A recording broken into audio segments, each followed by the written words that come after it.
Hello, everybody, and welcome. This is another Johnny Cleveland podcast. Welcome, everybody. It is a Monday afternoon, and yes, we have a guest, a very special guest in-house. We have Zach, the creator, editor of ClevelandSportTalk.com. Welcome, Zach. Well, thank you so much for having me. I really appreciate it. Zach and I have chatted before on our show in the past. I think it was back either during the football season, early on when the Browns were playing this last year.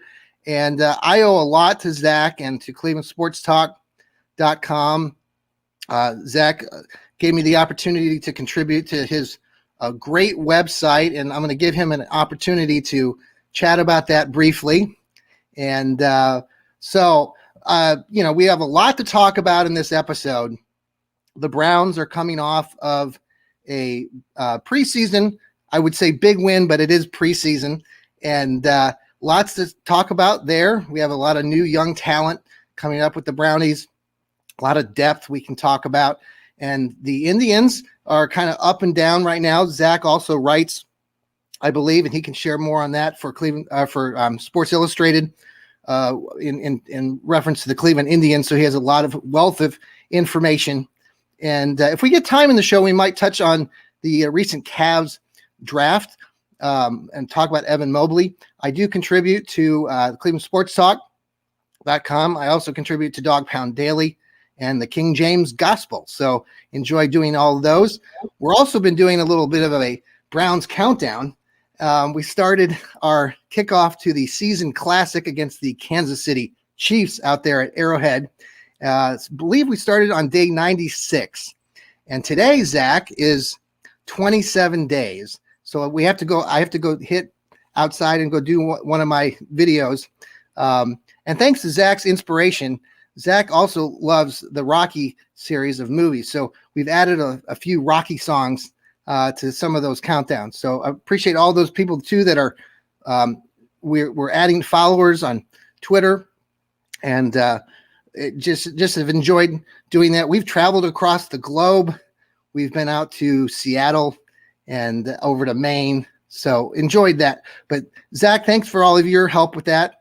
So Zach, you have a wealth of knowledge and background with Cleveland sports, and you have been writing about it for several years. And I thought if a lot of people have listened to you or read your materials, if you could want to kind of elaborate on that, especially to people who might be listening to us for the first time, and kind of explain kind of how your website got started and what you're doing now. And you want to share with the fans? Well, sure. So the story basically goes, I've been a Cleveland sports fan my entire life, I would say, from when I was a little kid. I love the teams, from watching the Indians with, say, Jim Thome, and the Cavs with Zydrunas Ilgauskas, and just really enjoyed the games. And ironically, my family and my parents and relatives are really not that big into Cleveland sports, at least not as big as I am. You've mentioned that before. Yes. So it's kind of funny, to at least to me, that I'm this huge fan, and yet my relatives and all those people around me are, I mean, they'll watch the games, sure, but they're not like diehard fans like I am. So you're taking all that energy, all of their energy, and bringing it into your enthusiasm for the Browns and the Indians and the Cavs. Yes. Okay. And so the story for Cleveland Sports Talk essentially goes that I was this huge fan, as I just mentioned, and what I would do is I would post on Facebook, and this was when Facebook was really just getting started. Right. So it was a new thing to post, and what I would do is just post my thoughts on the games, and what eventually happened is the people that I was friends with on Facebook, so kids I went to school with, or just people I knew, they would sort of tease me and make fun of me, actually, for how much I posted about the Cleveland sports teams. I hope they're all crying now, Zach. Yeah. And so what happened was I decided that I wanted to make a page sort of to stick it to these people that were, I mean, they were my friends, sure, but they were like making fun of me in a way. And so this page was almost like a joke to stick it to them, and a place where I could post my thoughts and feelings about the teams. And it really wasn't meant to be anything more than just haha, oh, you're so funny, or like, good one, and like, we get it, you love Cleveland sports, so you could stop now. But I just kept posting and posting and posting, and it never really ended. And then people I knew who were actually fans came up with this idea, hey, maybe you should create a website. Yes. Or create something along the lines of more than just this page where you give your thoughts. And so that is how Cleveland Sports Talk took one step to the next, and then eventually became a website with writers and various people contributing, and more and more and more. It just got bigger and bigger and bigger. Your following on Twitter now is upwards of 60 or 70,000 followers, correct? Is that about correct? Yeah, that is about correct. So it is a pretty big following. And the website, at any point you have what, 15, 20 writers for the website? Yeah. There are lots of writers, lots of people that want to contribute. The website itself has gotten over, I'd say, around 2 million hits itself. Probably more than that at this point. Terrific. And so that's awesome. And like, I can take credit for that, of course, but also the various writers and the contributors and everyone that's helped out has made that possible. So it's definitely been a group effort, and it's been tremendous. So this we're getting a little background noise. I'm not quite sure if on your end, I don't. But the question would be if so you started the Facebook page and now you've got the website. So that span of time, what are we talking about? 10 years? How long has that been now? Yeah, just about 10 years. Excellent. A little bit more. Yeah. I think it was 2011. Okay. Well, I just started. So yeah, about 10 years. Well, I've watched your following. I watched some of the interactions between your, when you're putting material out, and just, imagine over the last 10 years, you've had a lot of opportunities to, maybe meet some different Cleveland personalities, maybe over the years. Is there anybody that you can recall that you've met, a sports personality or somebody, with your website because of what you've done? Definitely. Like, you haven't met Jim Tomey yet, have you? No, not yet, but I that would be someone that I would love to meet. But there have been people that I've met, such as like Andy Baskin or various personalities on air, and radio personalities, and did different people like that. And I've gotten to do different opportunities and been able to be a part of plenty of different podcasts. Yeah. Kind of like us, the Johnny Cleveland podcast. You can reach us too on Facebook and Twitter. There you go. Yeah, that's a great example of just one of the many opportunities that I've had because of Cleveland Sports Talk. You've got an opportunity too that you're taking advantage of, which I'm real excited to see you in. That's with the Ohio Media School. You're going to be doing that soon. Yes, I am. But by the way, I didn't want to interrupt you. I've got a dog here, our lazy dog Rufus, who was part of one of our TikTok videos. He's entered the pictures. So if I get distracted, anybody, if you're watching or if you're listening to the show, yes, I have my lazy dog Rufus up with us. It's dinner time, so he wants his meal. So he found me. I was trying to hide. So, so you're doing the Ohio Media School. I'm very excited to see how that goes for you.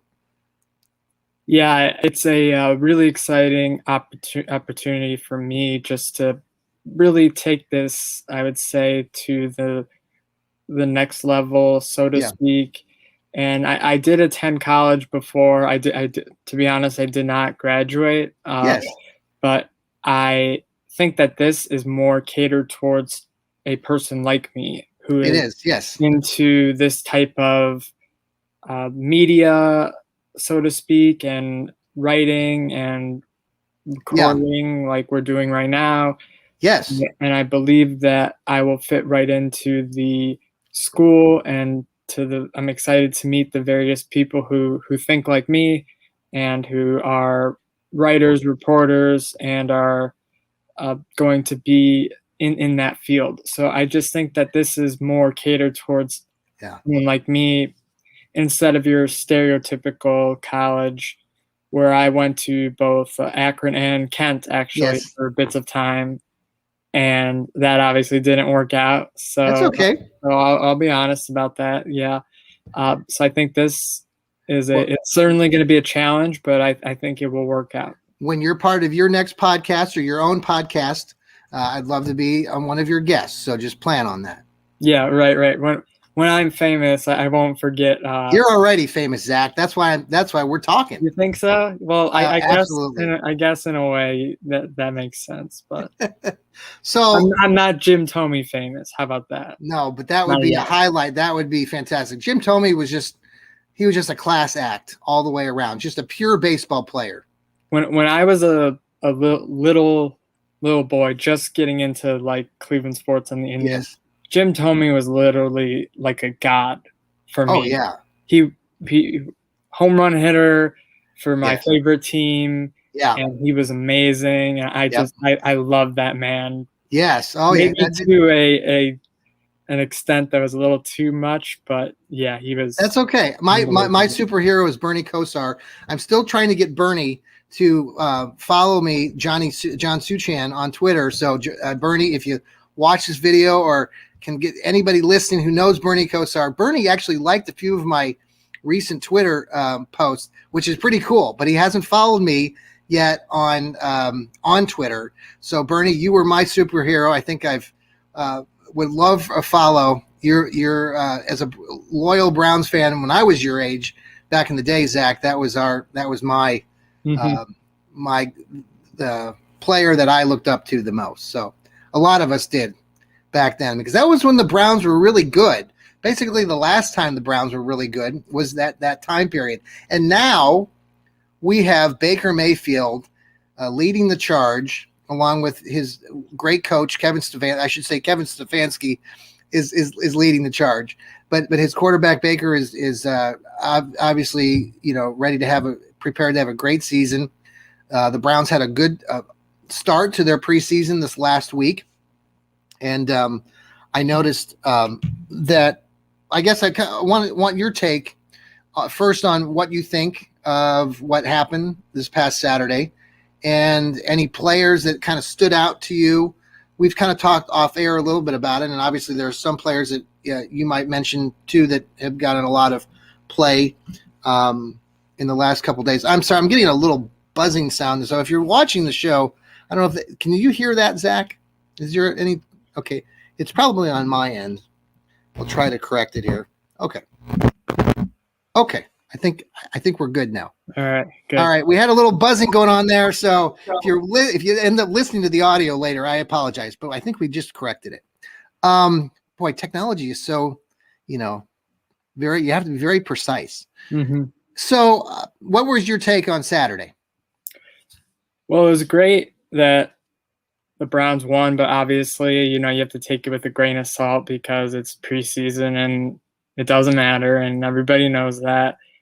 And I thought that everybody who was out there, I know a lot of the starters were not playing. So everybody who was out there, I thought they did a nice job. Mm-hmm. And I felt that the team as a whole looks really well coached. And you mentioned Kevin Stefanski, the head coach. I think he really has these guys just in a way just ready to go for the regular season. And I say that Absolutely. because I feel like Stefanski doesn't take any garbage, so to speak, and he No. really keeps his players in line. He has them, like I said, really well coached, and it showed on Saturday. And while there are a couple more preseason games, I feel like this team could play a regular season game if it were tomorrow. And so I'm just They had limited mistakes. They didn't have a lot of penalties. I think they had 3 penalties on the night. exactly right. And they just looked well coached and they performed well. And like I said, you can take it with a grain of salt because it is the preseason, but they played the best that they can for what the circumstances are. And Zach, you know as well as I do, when you think about the Browns, you don't have to look very far back to 2017, the year that the Brownies went 0-16. That preseason with Deshaun Kaiser at the Browns quarterback went undefeated in preseason, 4-0. And this town we were just, oh my gosh, we went undefeated in preseason. And the Brownies, those were the old Brownies, ended up going 0-16. It was just a terrible, year. But so yes, I think you're right. I mean, we don't want to really take preseason that seriously, but we did see some really good takes. We got some players. Who were some of the guys that you walked away from going, wow, this guy's pretty good? I think that a lot of people were impressed by JOK, and I felt like he was the shining star of the night, so to speak, for the Browns. Yes. So I felt like that would be one of the guys that I was really impressed with. Zach, let me ask you this about him real quick. Were you I was taken aback by when he was out on the field initially, his size, he's small. And I didn't realize how small until I saw him on the field. But then he was doing everything else with that crazy speed. What was your reaction to all that? Well, exactly right. You know the saying, speed kills. Yes. That's what JOK showed on Saturday night. And his speed allowed him to just get all over the field and make tremendous plays. And it really was incredible to watch. And so I think that was the first step of his progression, and we'll see more and more as the preseason goes on. And then hopefully it could lead to. Are you going to the preseason game on Sunday? They have a game Sunday afternoon against the New York Giants. Are you going over there? So I am not going to the game, but I will of course be watching the very exciting preseason games. I just can't imagine Joe OK. I mean, he's going to be just, the fan base is just going to be nuts Sunday for that, cheering him on, and all the players. Who else did you find Saturday that you kind of stood out to you?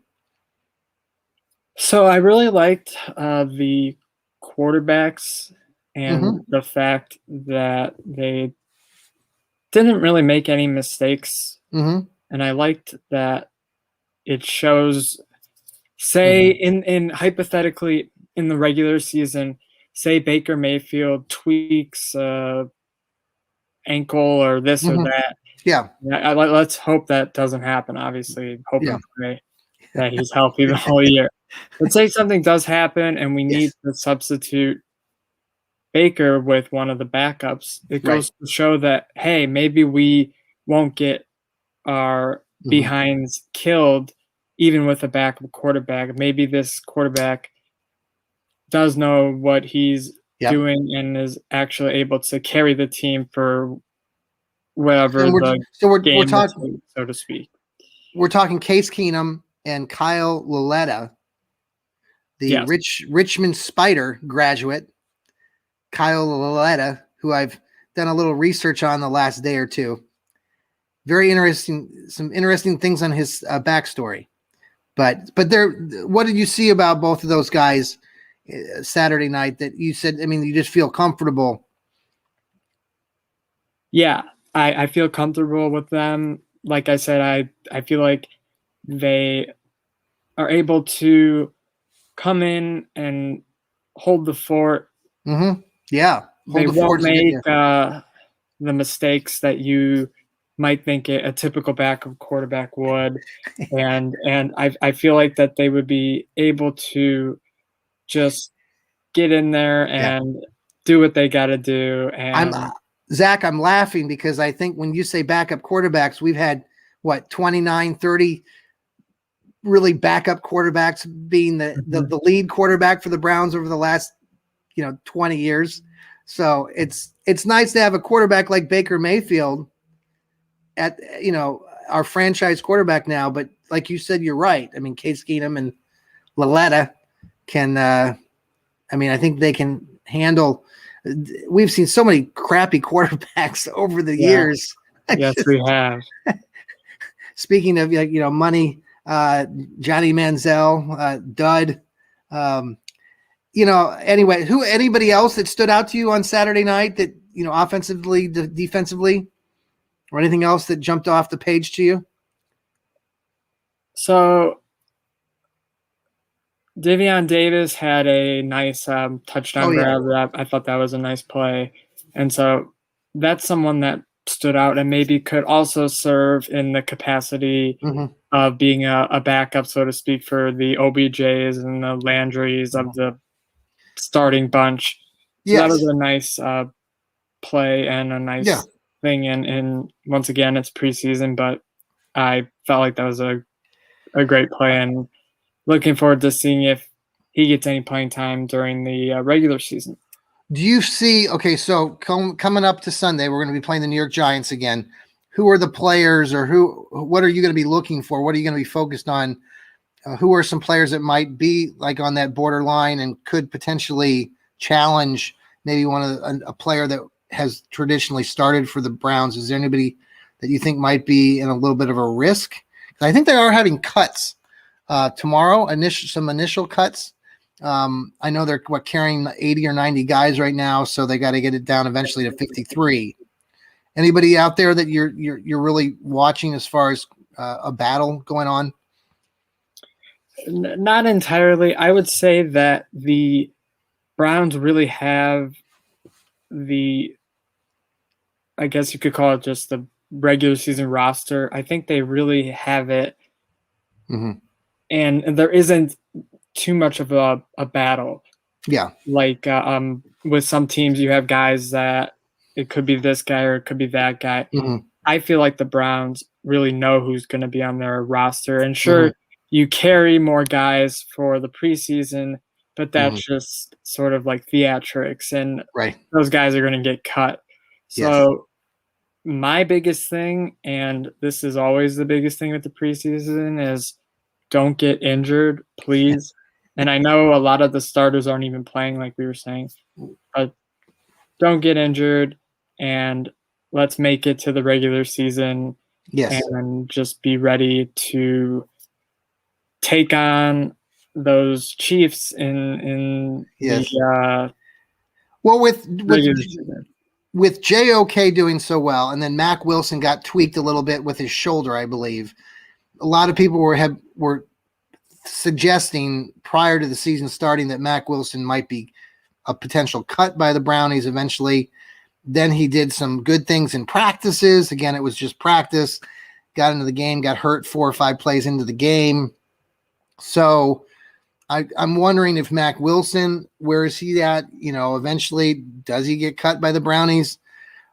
And that's one player that I'm looking at. There's been a lot of hype too about Donovan Peoples-Jones, the wide receiver, and I think I have contributed a few articles to your website and to the Dog Pound Daily about Donovan. And he had 14 catches for 300 some yards last year.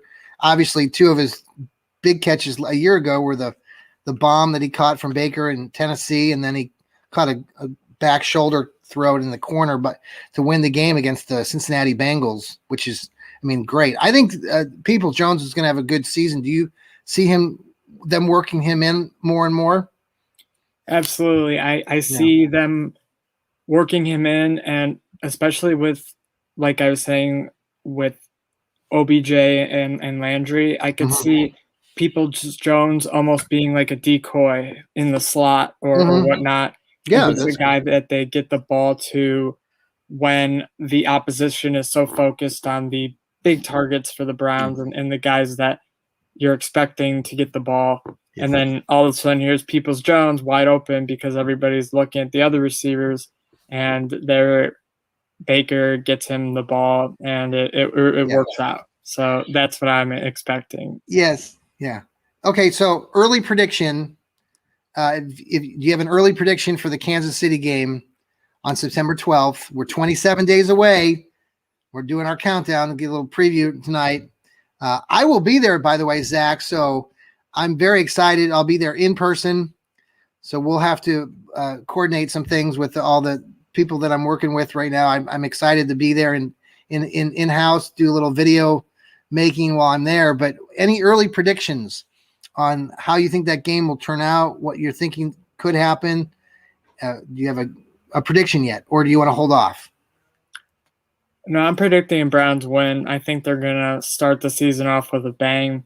Wow. And I feel like they're going to really just show that, like, this team means business, and that despite the fact that they're playing a very good team, that they're just going to take care of business. And that's awesome. Yeah, so I got the Browns winning. I like the positivity, right? I like the confidence, Zach. Yeah. Like the confidence. That's good. No, I've been at Arrowhead several times. Many of you know I lived in Kansas for 25, 26 years and have attended several Kansas City Chiefs games. I actually had season tickets to the Chiefs back in the day when I was a school teacher. The reason I did that, though, was because they were dirt cheap back in the day. The Chiefs were not very good. And they were giving season tickets for the whole season. You could get one seat for $500. No, actually, you could get two seats. Each seat was $250. So, like, it was $500 for two seats for the whole season. $500. That was it for the whole season. Wow. Yeah, that included like all the regular games and preseason. And it was great, but the only reason I got them was because it was cheap, and then I didn't go to a lot of the games. I would sell my tickets, but the Browns would come to town, so then I would go to the Browns game. Yeah, so it was a way of generating some extra income. Don't tell anybody. Right. Oh wait, we're on air. Safe with me and everybody else listening. But yeah. No, but Arrowhead's a great. If you ever get an opportunity to go to a game, they have a really great fan base, and we are the best fan base here in Cleveland. And hands down, we're the automatic winners. But the Kansas City Chiefs are pretty emotional. I've had a few run-ins with some Chiefs fans over the years, out in the parking lot, tailgating. So anyway, we'll have those stories for the next time. Yeah, yes, we will. So let's transition a little bit to your Sports Illustrated job. You write now for Sports Illustrated and write about the Cleveland Indians. Correct. That's awesome. And so the Indians, Tristan McKenzie, terrific. Am I saying his name right? Correct? Yeah. Okay. So I'm a big Indians fan, and obviously we can talk a little bit about the Indians, and they're changing their name to the Guardians now, which I think is an interesting topic. I'd like your take on that here momentarily. The other thing that happened yesterday was the Indians have kind of struggled a little bit. So I wasn't really, glued to the TV down here watching the Indians game until I ran out to the park with my younger son, came back, and it was the sixth inning maybe. And McKenzie was throwing a perfect game. So we sent out some messages on Twitter, and people started watching, and seventh inning comes. He's still got a perfect game, and the Indians haven't had a perfect game since Len Barker did it back in the day. I'm thinking 81, I believe. 81. Good. So yeah. what's your take on the Tribe? What do you think of Tristan McKenzie yesterday? And how's your gig with Sports Illustrated? So this year as a whole, I would say is definitely a disappointment for the Tribe, and they're not really in contention for any type of playoff spot, whether it be divisional or a wild card. I kind of find it ironic that the game Tristan McKenzie almost throws a perfect game, the team's offense goes absolutely ballistic and scores those 11 runs. And I just kind of find that funny that it was like that. Yes. In regards to perfect games, what I just find crazy is that there have only been 24 perfect games in league history, and that is like, think about how long baseball has been around, like over 100 years, and just to think that only 24 times there has been a perfect game, it's really overwhelming, actually. Well, and the opposite of that, I mean, the no-hitter, we've had, 8 or 9 this season? I think I wrote an article for you several months ago, and at that point, I think we'd had 5 or 6 of them. Yeah, the no-hitter versus the perfect game. It's just so much of a difference, and I just find that to be completely crazy. That is crazy. You would think it'd be similar, but it's really not, and it's just completely different. And the game yesterday, he hit the high. It was kind of a high pitch that he got the single on with 1 or 2 outs in the 8th inning. Is that right? Right. Who are you like? So you write about the Indians. What are you seeing as what they're doing right now? I know they've traded off a few key players, Hernandez, couple other players too. Where do you think that we go? I like that kid that they got out there in center field right now, the Straw, last name Straw. Yeah. Great last name. I like that. It's easy to remember. Yeah, Straw was an acquisition that the Indians just recently got.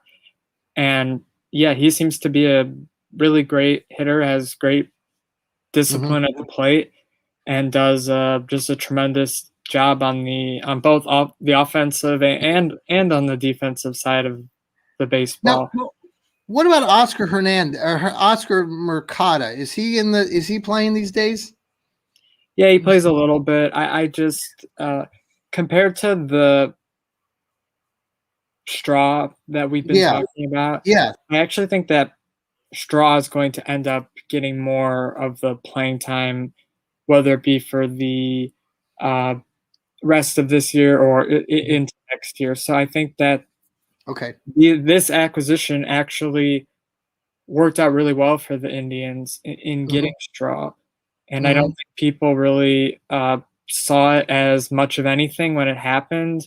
Right. Now that the games have gone on and we've actually gotten to see him play a little bit, it seems to be working out well. And hopefully, we said this year is not looking like much of anything. Hopefully it will carry into next year. And I'm sorry. Go ahead, Zach. I was just going to say, and with the addition of maybe a few other players and a few other good moves by the front office, maybe the team can actually contend next year. So that brings me. So the front office gets a lot of heat on some of the decisions that they've been making, and they've been trading away. I'm wondering if like a player like Jose Ramirez, I love the kid. I would love for him to stay here in Cleveland. Do you think that the Indians will eventually trade him, or do you think he'll stay? Well, do I want him to stay? Of course. Or yes, great.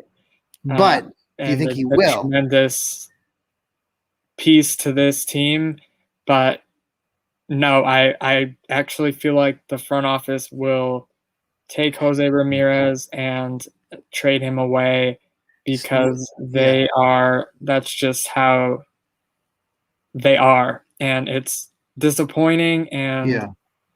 it's been like this really for my Mhm. entire time as a fan growing up, and Yes, seeing all of my it's favorite good. players Yeah, get good traded point. away Mhm, or not re-signed mhm. because with Yeah, this front office, money certainly talks, and they just can never handle any type of big contract or any yeah, type of right. player that eventually will demand money they just want to get rid of so they don't have to pay.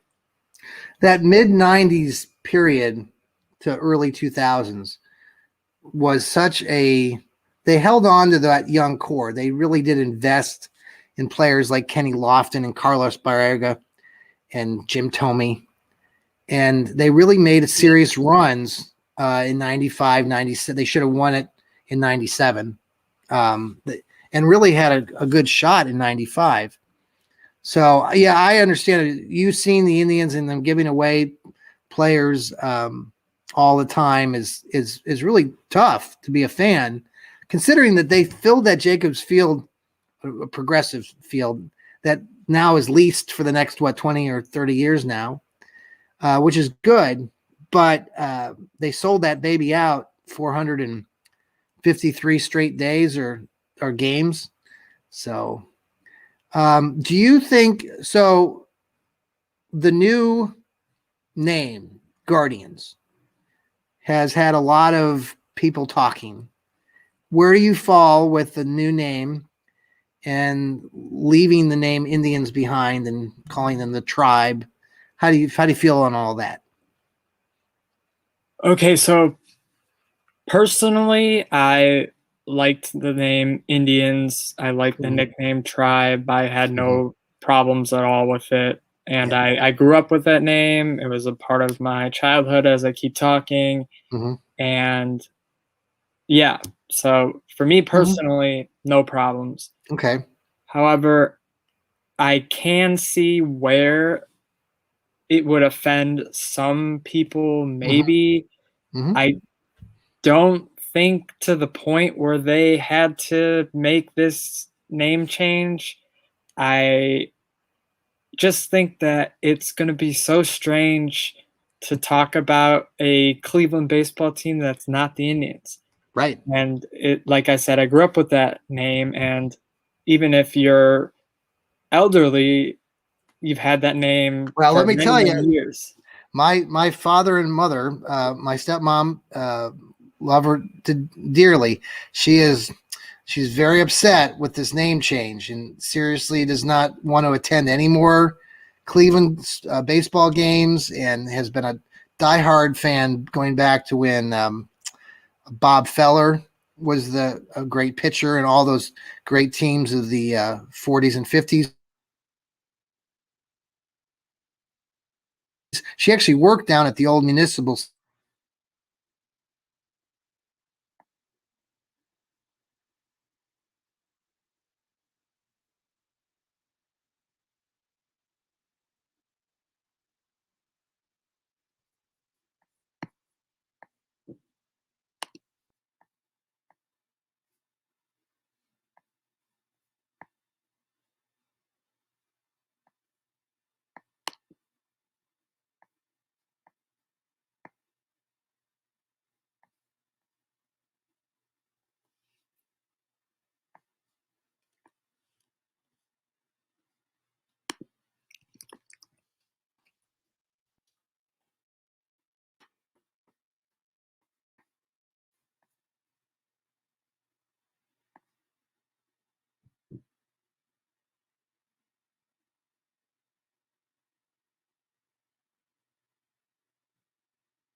Okay, we are back. Zach, you hear us? Yes.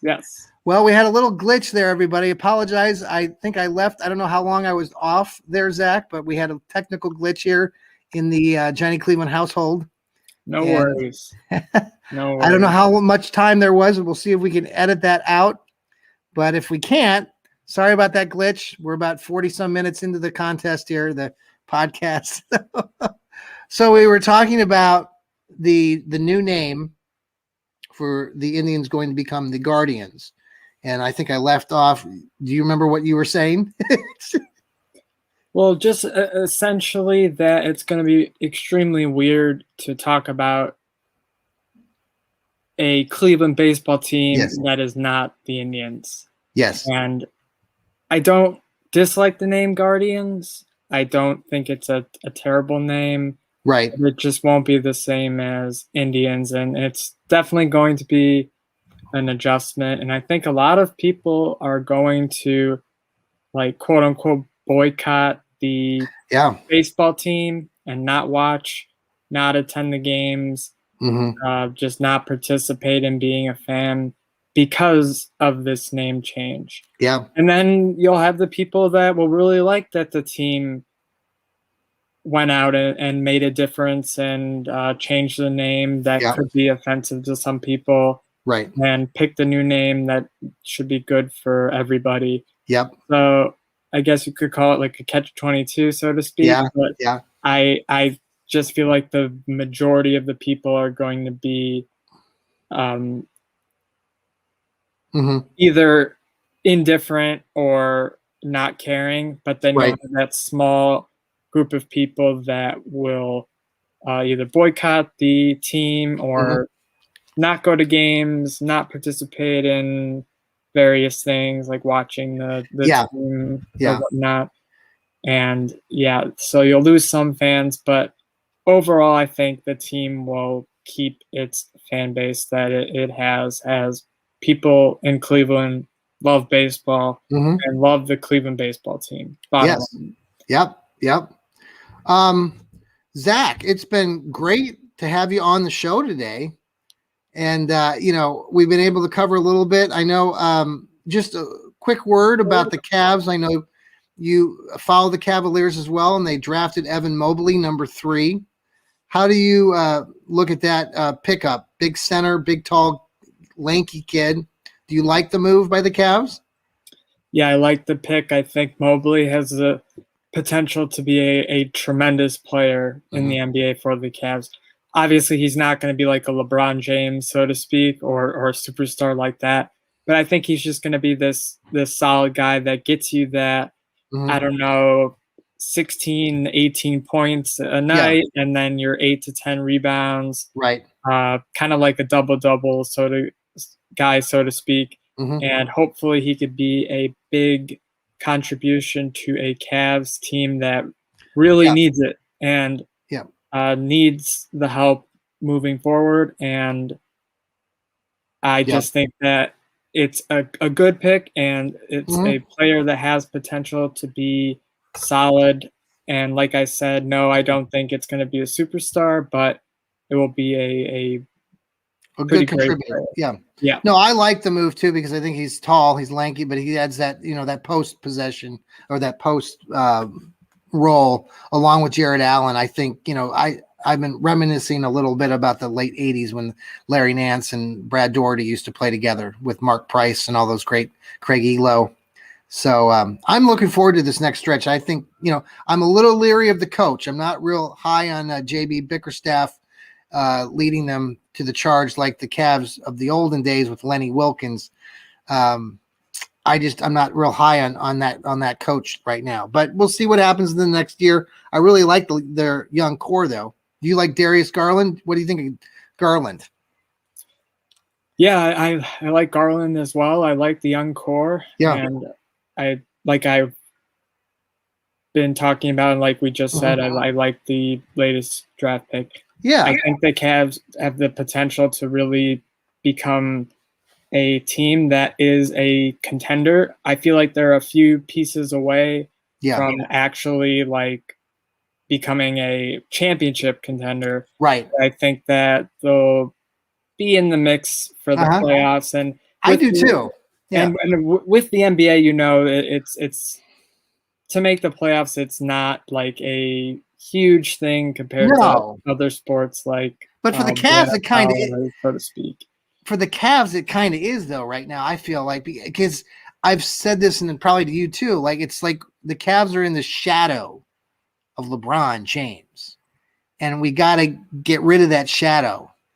And I think getting a player like Evan Mobley, and I think it's one step closer to figuring that out without LeBron around. So, right. You ask your average, I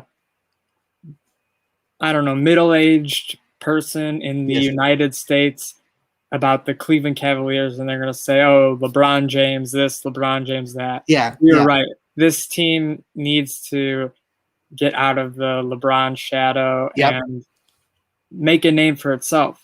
Yes. And make a name for Cleveland, and not LeBron, and not. See, I think they need a more of an experienced coach that has had success in his NBA career as a coach. And JB Bickerstaff is not the guy. If you look at his track record, you look at his history, his years of coaching in Houston or Memphis. I mean, some people want to give him a passing mark on that, but I don't. I just don't think I think he can work with young players like Evan Mobley, but I don't know if he's the guy to get them over the hump to really show them this is what you got to do to be a championship player and team.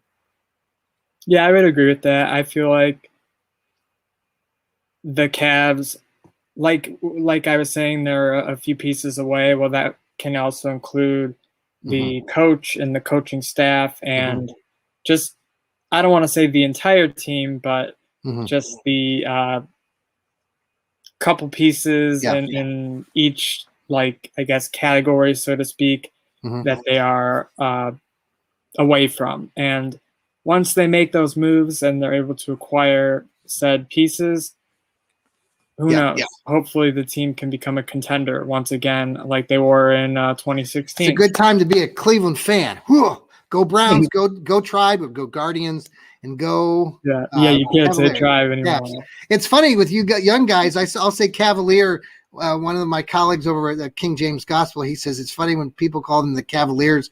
And I'm like, well, that's what their name is. But a lot of people, we call them the Cavs. So, Zach, it's been great having you on the show. I have one last quick question, just a fun question here.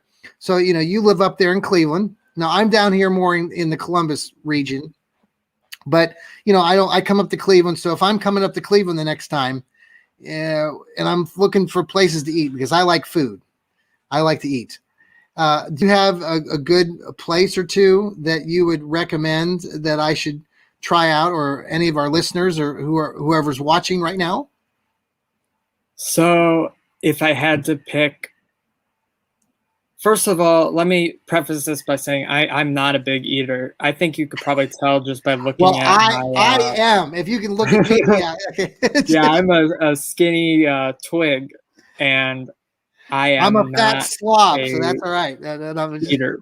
But if I had to pick, and this is not to pick like the I guess you could call it the chains, like Chipotle or Taco Bell, because that those are my go-tos. I think the place that I would always recommend is Dracy's Pizza. Dracy. Yes. Okay. And it's as the name says, it's a pizza place. It's an Italian restaurant, and it is amazing. Pizza, salads, chicken. How do you spell it? How do you spell that? Dracy's. Gracis.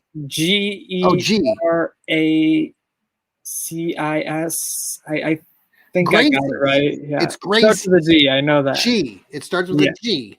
Yes. Gracie's Pizza. Where are they located?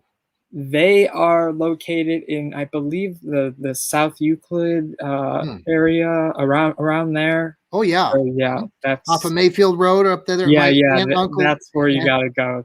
grandma lived up there. Yep. South Yeah. Euclid. Love it. Love it. Near the Beechwood Mall. Yes, Yep. just around there. Awesome. Well, I will check it out. Maybe when I come up to Cleveland, we can go there. Yeah, that'd be fun. Yeah, that would be excellent. Eat pizza, talk Guardians. That would be great. Yeah. Zach, as always, it's great to have you on the podcast. This is the Johnny Cleveland Podcast. You can reach us on Facebook, on Twitter at the J Cleveland Pod. You can send an email to the show at jclevelandpod@gmail.com. We would love to hear your comments and be part of the show. Appreciate that. We also, like I said, I contribute to your clevelandsportstalk.com, and it's wonderful what you're doing with that website and what you've done over the last 10 years. It's very impressive, and give you kudos for that. That's good stuff. Keep up the good work. Enjoy working over, trying your hand at the Ohio Media School. I'm excited to see how that goes for you too, Zach.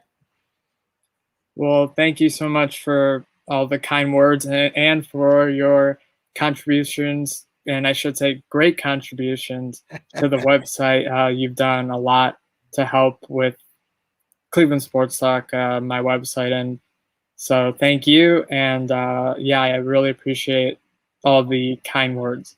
Well, you're welcome. I'm looking forward to writing more and having you on the show again as we get closer to the Brown season and into the season. So with that, everybody, thanks again, Zach. Go Brownies, go soon to be Guardians, go Cavs. And everybody, this is the Johnny Cleveland Podcast. One last thing to say. Everybody, remember to keep smiling. I'm going to hit the end. All right.